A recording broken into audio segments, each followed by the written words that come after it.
एक वेगळ्या पद्धतीने वंदे मातरम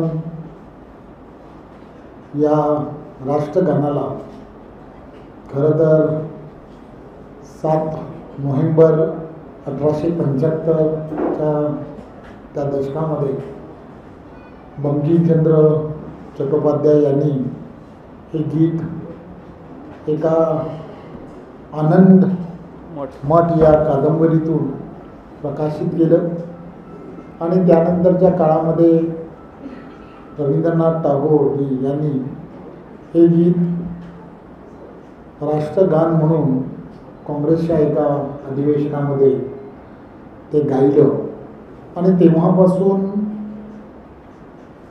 स्वातंत्र्य संग्रामामध्ये प्रत्येक स्वातंत्र्य सैनिक असेल, प्रत्येक क्रांतिकारक असेल, यांनी प्रत्येकाने या गीताला आणि या गीताचं ते भाव जेव्हा आम्ही सर्वजण पाहता तेव्हा आपल्या अंगामध्ये राष्ट्राबद्दल जाज्वल अभिमान निर्माण होतो.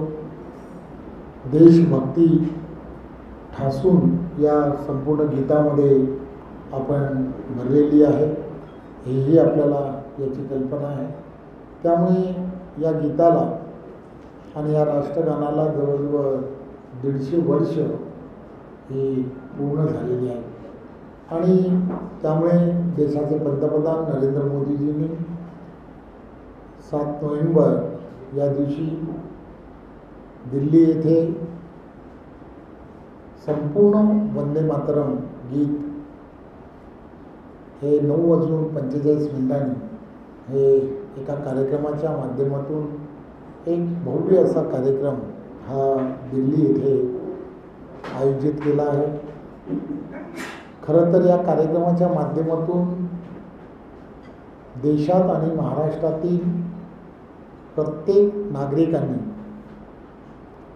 या गीताला 150 वर्ष पूर्ण झाली आहे हा विषय सामान्य नागरिकांपर्यंत पोचवणं, ठिकठिकाणी हे गीत जे आहे संपूर्ण वंदे मातरम हे गायलं जाणं, शाळांमध्ये त्याचे कार्यक्रम करणं आणि सर्व शासकीय कार्यालय असतील या कार्यालयांमध्ये मुख्यमंत्री हे स्वतः सर्व देशभरामधले सर्व मुख्यमंत्री हे तर कार्यक्रम घेणार आहेत, परंतु सर्व जिल्ह्याचं असणारं जे मुख्यालय आहे त्या मुख्यालयांवरती सुद्धा त्या ठिकाणच्या असणाऱ्या शासकीय कार्यक्रम म्हणून प्रत्येकाने तो करावा अशा पद्धतीचं आपलं देशाचे पंतप्रधान नरेंद्र मोदीजी यांनी संपूर्ण देशाला विनंती केलेली आहे. त्यामुळे हा कार्यक्रम आणि या कार्यक्रमाला आपणही जास्तीत जास्त लोकांपर्यंत पोचवणं किंवा हा कार्यक्रमाची असणारी महत्त्व हे पोचवणं हे अत्यंत गरजेचं आहे. पूर्ण देशभरामध्ये 150 हे कार्यक्रम करण्याचं सरकारच्या माध्यमातून योजलेलं आहे आणि महाराष्ट्रामध्ये सुद्धा त्या संदर्भात 15 हे कार्यक्रम करण्याचं ठरवलं आहे. मुंबई या भागांमध्ये, मुंबई शहर ज्याला म्हणतो त्यामध्ये 5 कार्यक्रम असणार आहेत आणि त्या व्यतिरिक्त वेगवेगळ्या महाराष्ट्रातील भागांमध्ये 10 ठिकाणी 10 कार्यक्रम हे होणार आहेत. त्यामुळे हे 10 कार्यक्रम कोणत्या ठिकाणी होणार आहेत त्याची माहिती आपल्या सर्वांसमोर द्यावी यासाठी ही पत्रकार परिषद आयोजित करण्यात आली आहे. नागपूरमधला जो कार्यक्रम आहे त्या कार्यक्रमाला प्रमुख अतिथी म्हणून आदरणीय केंद्रीय मंत्री आणि आमचे सर्वांचे नेते आदरणीय नितीन गडकरीजी हे उपस्थित राहणार आहेत आणि त्या कार्यक्रमाचं प्रमुख म्हणून प्रवीण दटकेजी त्या ठिकाणचे आमदार हे असणार आहेत. त्या व्यतिरिक्त अकोल्यामध्ये जो कार्यक्रम होणार आहे त्या कार्यक्रमाचे प्रमुख अतिथी आदरणीय महसूल मंत्री चंद्रशेखर बावनकुळेजी हे असणार आहेत आणि त्या ठिकाणी विजय अग्रवाल पूर्व महापौर यांच्याकडे तिथली असणारी जबाबदारी असणार आहे. ठाण्यामधला जो कार्यक्रम आहे तो ठाण्यामधल्या कार्यक्रमाला मी स्वतः त्या ठिकाणी उपस्थित राहणार आहे आणि निरंजन डावखरेजी हे या कार्यक्रमाचे प्रमुख असणार आहे. त्या व्यतिरिक्त रायगडमध्ये जो कार्यक्रम होणार आहे त्या रायगडमधला जो कार्यक्रम आहे तो आदरणीय त्या कार्यक्रमाला वनमंत्री आदरणीय गणेश नाईकजी हे प्रमुख अतिथी असणार आहेत आणि प्रशांत ठाकूरजी हे त्या कार्यक्रमाचे प्रमुख असणार आहेत. पुण्यामधला कार्यक्रम जो आहे त्या पुण्याच्या कार्यक्रमाला आदरणीय राज्यमंत्री मुरली मोहोळजी हे चंद्रकांत दादा आणि त्याचबरोबर आशिष शेलारजी अशी मंडळी ही या कार्यक्रमाला मुख्य अतिथी आहेत आणि पुनीत जोशी त्या ठिकाणचे भारतीय जनता पार्टीचे जिल्ह्याचे सरचिटणीस हे त्या ठिकाणी प्रमुख असणार आहेत. अहिल्यानगरमधल्या कार्यक्रमाला आदरणीय राधाकृष्ण विखे पाटील हे त्या ठिकाणी प्रमुख अतिथी असतील आणि डॉक्टर सुजय विखे पाटील हे त्या ठिकाणी कार्यक्रमाचे प्रमुख असणार आहेत. कराड आणि सातारा याचा एकत्र कार्यक्रम असेल आणि या कार्यक्रमाला त्या ठिकाणी शिवेंद्रराजे भोसले मंत्री हे त्या ठिकाणी प्रमुख अतिथी असतील आणि अतुल भोसलेजी त्या ठिकाणचे आमदार हे त्या ठिकाणाचे प्रमुख असतील. जळगावमधल्या कार्यक्रमाला प्रमुख अतिथी गिरीश महाजनजी हे त्या ठिकाणी उपस्थित राहणार आहेत आणि मंगेश चव्हाणजी हे त्या ठिकाणचे आमदार हे त्या ठिकाणी प्रमुख असणार आहेत. त्या व्यतिरिक्त धुळेमधील जो कार्यक्रम आहे हा धुळेमधल्या कार्यक्रमाला प्रमुख अतिथी जयकुमार रावलजी असणार आहेत आणि अनुप अग्रवाल धुळ्याचे आमदार हे त्या कार्यक्रमाचे प्रमुख असणार आहेत. छत्रपती संभाजीनगर या कार्यक्रमाला आदरणीय पंकजाताई या प्रमुख अतिथी असतील आणि अतुल सावेजी त्या कार्यक्रमाचे प्रमुख असणार आहेत. कुलाबा मुंबई येथील जो कार्यक्रम आहे त्या कार्यक्रमाला प्रमुख अतिथी मंगलप्रभात दोडाजी असणार आहेत आणि त्या ठिकाणी शरद चिंचणकर हे त्या ठिकाणचे कार्यक्रमाचे प्रमुख असतील. मानखूरमधला जो कार्यक्रम आहे त्या कार्यक्रमाचे प्रमुख अतिथी जे आहेत ते मिहिर कोटेजाजी असतील आणि चंद्रकांत मावळकर हे त्या कार्यक्रमाचे प्रमुख असणार आहेत. अंधेरीमध्ये असणारा जो कार्यक्रम आहे त्या कार्यक्रमाला आदरणीय मुंबईचे अध्यक्ष व आमदार आदरणीय अमित साटमजी हे त्या कार्यक्रमाचे मुख्य अतिथी असतील आणि विठ्ठल बंदिरे हे त्या कार्यक्रमाचे प्रमुख असणार आहेत. मालाड पूर्व येथील कार्यक्रमाचे मुख्य अतिथी जे आहेत ते योगेश सागर असणार आहेत आणि विनोद शेलारजी हे त्या कार्यक्रमाचे प्रमुख असतील. सायनमधील कार्यक्रम जो होणार आहे त्या कार्यक्रमाला आदरणीय प्रसाद लाडजी हे मुख्य अतिथी असतील आणि त्या कार्यक्रमाचे प्रमुख हे संदीप धाम हे असे 15 कार्यक्रम हे 7 म्हणजे उद्या सकाळच्या पहिल्या प्रहरामध्ये हे कार्यक्रम 10च्या नंतरच्या काळामध्ये सर्व ठिकाणी करण्याचं ठरवलेलं आहे. या कार्यक्रमाच्या ठिकाणी संपूर्ण वंदे मातरम जे असणारं जे राष्ट्रगान आहे त्या राष्ट्रगानाची प्रत आहे ती प्रत तिथे उपस्थित असणाऱ्या सर्व नागरिकांना देण्यात येईल आणि तो पूर्ण सर्वांनी मिळून सामूहिकदृष्ट्या हे वंदे मातरम हे गायचं आहे आणि आपण सर्वांनी हा जो कार्यक्रम आहे तो कार्यक्रम यशस्वी करण्यासाठी आपण सर्वांनी सहकार्य करावं ही आपणा सर्वांना विनंती. धन्यवाद.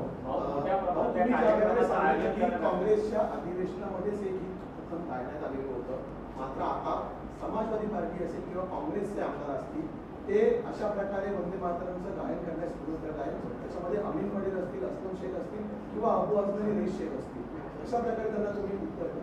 हे खरं तर अशा ज्या प्रवृत्ती असतात त्या प्रवृत्तींना आपण काय म्हणावं त्यांना उत्तर देणं हे उचित नाही असं माझ्यासारख्याला वाटतं. आपल्या मनामध्ये राष्ट्राबद्दल देशाबद्दल अभिमान असला पाहिजे. हे गीत या गीताचे बोल या सगळ्या गोष्टी त्यामध्ये असणारा जो आशय आहे तो जर लक्षात घेतला तर तुमच्या लक्षात येईल की हे गीत ज्यावेळेला म्हटलं जातं त्यावेळेला अंगावरती काठे उभे राहतात असं हे गीत आहे. त्यामुळे 150 वर्ष पूर्ण झालेली आहेत. चांगला कार्यक्रम आहे. तरी अशा चांगल्या कार्यक्रमामध्ये अपशकुन करणाऱ्या लोकांकडे पाहू नये असं मला वाटतं. पण भाऊ त्याला सोडून दुसरा प्रश्न घेतो. शाळांमध्ये सुद्धा सर्व ज्या अनुदानित शाळा आहेत तिथे सुद्धा हा कार्यक्रम घ्यावा 31 तारखेपासून असंही शासन आदेश होते. लोकशाही मराठीने एक सर्वेक्षण केलं. उर्दू शाळांमध्ये विशेष करून वंदे मातरम गायनास विरोध केला जात आहे. काहींचं तर म्हणणं आहे आमच्यापर्यंत परिपत्रकच आलेलं नाही. अशा शाळांवरती सुद्धा कारवाई व्हायची आवश्यकता वाटते का तुम्हाला? अनुदान शासनाच्या घेत आहे. खरं तर यामधल्या भावना आपण लक्षात घेतल्या पाहिजे. आदरणीय देशाचे पंतप्रधान नरेंद्र मोदीजी यांच्या नेतृत्वात देश एक वेगळ्या दिशेने नेण्याच्या दृष्टिकोनातून प्रयत्न हा देशाचे पंतप्रधान सातत्याने करत आहेत. आपली तरुण पिढी जी आहे या तरुण पिढीच्या मनामध्ये राष्ट्राबद्दल एक जाज्वल स्वाभिमान निर्माण झाला पाहिजे. त्या दृष्टिकोनातून देशाचे पंतप्रधान नरेंद्र मोदीजी त्यांच्या नेतृत्वात सातत्याने तसा प्रयत्न केला जातो आहे. आणि त्यामध्ये काही मंडळी जी असतात किंवा काही लोक असतात की ज्यांना असं स्वतःचं मत हे ते चुकीच्या पद्धतीने मांडण्याचा नेहमीच प्रयत्न करत असतात. त्यामुळे अशा मंडळींकडे दुर्लक्ष करणं, कारण ही अशी मंडळी ही हाताच्या बोटावरती मोजण्या एवढीही नसतात. लाखात करोडोमध्ये अशी 2-4 लोकं असतात. त्यामुळे अशा सर्व लोकांकडे मनोरुग्ण आहेत असं समजायचं आणि त्या लोकांकडे दुर्लक्ष करावं. काल भाजपकडनं एक निवडणूक प्रभारी आणि निवडणूक प्रमुखांची यादी जाहीर करण्यात आलेली आहे. मात्र कुठेतरी मित्र पक्षांनाच टेन्शन देणारी ठाण्यामध्ये यादी दिसते आहे. ठाण्यामध्ये जबाबदारी देण्यात आलेली आहे. तर तिकडे पंकजा मुंडेंच्या हाताखाली निवडणूक प्रमुख म्हणून सुरेश पाहायला मिळतात. कशा प्रकारे बघताय? कुठेतरी स्वबळाचा नारा म्हणायचा. एक खरं तर आपण असा प्रश्न विचारता की जो प्रश्न म्हणजे काहीतरी वेगळं काहीतरी भारतीय जनता पार्टी करतं की काय.